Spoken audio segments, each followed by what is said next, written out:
Hey everybody, welcome to another edition of The Daily. Here with my good friend Simon Borg. I'm Nick Fershaw. We're talking about live games on MLSsoccer.com this Wednesday. The MLS preseason rolls on down in Orlando, Florida and Tucson, Arizona. Two tournaments, the Disney Pro Soccer Classic, which started last weekend, resumes on Wednesday, and then the Desert Diamond Cup out in Tucson begins later today. One of the best games of the day out of all these live games on the site is down in Tucson. Real Salt Lake and the New York Red Bulls, 9 p.m. Eastern. Log on to MLSsoccer.com for the full schedule. But this, considering all the offseason moves, Olave, Espindola, Mike Petke making his debut for the Red Bulls, this is the best game of the day. That Espindola Olave against Real Salt Lake again is going to conjure up so many emotions on both sides here. But also, it's interesting because the New York Red Bulls, we just heard last couple days, players coming out speaking in favor of Mike Petke. And they weren't so glowing about their criticism of Hans Baca.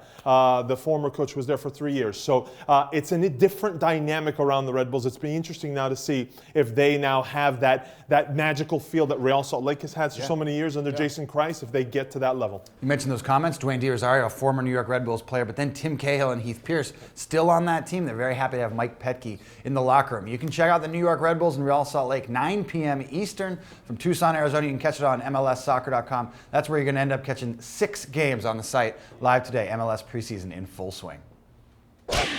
Well, the MLS preseason, the best time to talk about trialists, guys who might make the roster in 2013, might not. There's a handful of guys we're looking at from the New York Red Bulls, the Seattle Sounders, and then DC United. They've got 2 guys in camp. Walter Martinez from the Honduran national team and Marcos Sanchez, a winger for Panama, who set up one of those goals against Costa Rica in a World Cup qualifier just last week. That's what's impressive about this preseason to me, Nick, is the level of player that is trialing. Mikal Silvestre now moving from Portland to Seattle for a trial, and then Peggy Luyendala of the New York Red Bulls. Again, next Paris Saint-Germain forward. He's still 33, a former French national team guy, and he would be the guy. He's the one player I'm curious to see. We'll see if he sees action against Real Salt Lake later today. But you're getting guys, national team guy, the Panamanian. So it's an international player that MLS teams are not just plucking down the dollars for them. They want to see if they work out first. So. One other bit of personnel news for the San Jose Earthquakes. John Bostock from Tottenham, a young guy, was the youngest player to ever play for them. The former captain of the U17 English national team. He's in camp with the San Jose Earthquakes. See if he can plug a hole left by Simon Dawkins. Last but not least, talking dollars and cents when it comes to Chris Wondolowski, the reigning league MVP and a superstar for the San Jose Earthquakes. News that he's closing in on a new contract, Simon, that could make him a designated player next season and a millionaire.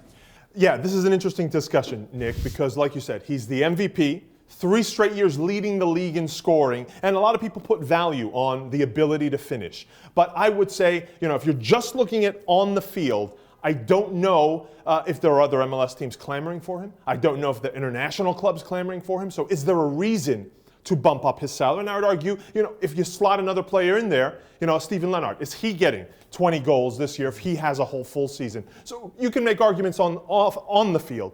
Off the field, though, he's very important. He's from the local community. He's the face of the team. He's the captain, and you're opening a new stadium. So because of that, it's probably worth the investment. Let us know what you think. Post in the comments below whether or not Chris Wondolowski deserves a DP contract from the San Jose Earthquakes. We'd love to hear what you have to say. That does it for us. We'll see you again on The Daily tomorrow.